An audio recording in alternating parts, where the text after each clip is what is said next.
Salut à tous et bienvenue dans ce deuxième numéro de la bibliothèque virtuelle. Je vous en rappelle rapidement le principe. Comme il y a beaucoup trop de livres sur ces deux étagères distinctes qui me servent de bibliothèque, voici un format littéraire court où je vous présente rapidement un livre tiré au sort parmi les 253, pour le moment car ça évolue tellement vite, qui peuplent ces malheureux meubles surchargés. Qui sera le gagnant de ce deuxième tirage au sort ? Eh bien, il s'agit du numéro 145, intitulé La philo, ça prend la tête et écrit par Didier Golbert. En voici le résumé. Professeur est un métier imaginaire, surtout quand on enseigne dans un lycée de banlieue au milieu d'une cité, surtout quand on enseigne la philosophie. Didier Golbert fait le récit de l'année scolaire vécue par un jeune professeur nommé au lycée du Fourré, dans la cité des Forts, près d'Amiens.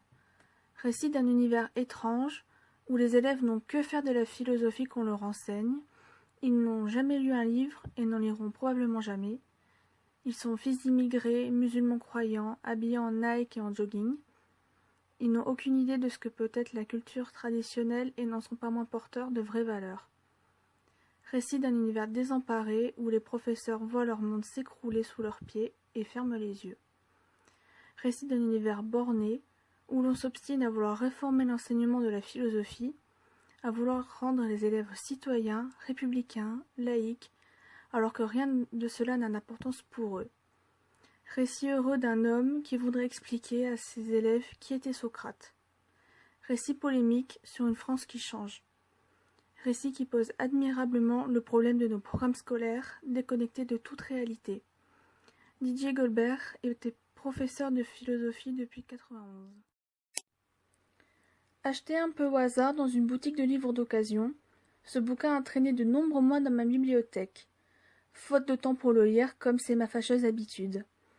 En revanche, une fois enfin entre mes mains pour de bon, il a été dévoré vitesse TGV, sans même que je n'aie conscience du temps qui passait ou des pages qui se tournaient.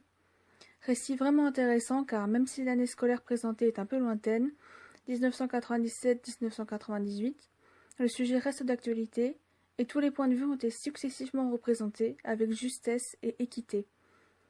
De l'éducation nationale qui s'obstine dans sa voie, jusqu'aux élèves dépassés par leur précarité, que les cours ne permettent pas de compenser, en passant par des professeurs résignés mais pas forcément découragés, tout le monde aura pu prendre la parole et apporter ses arguments dans le débat.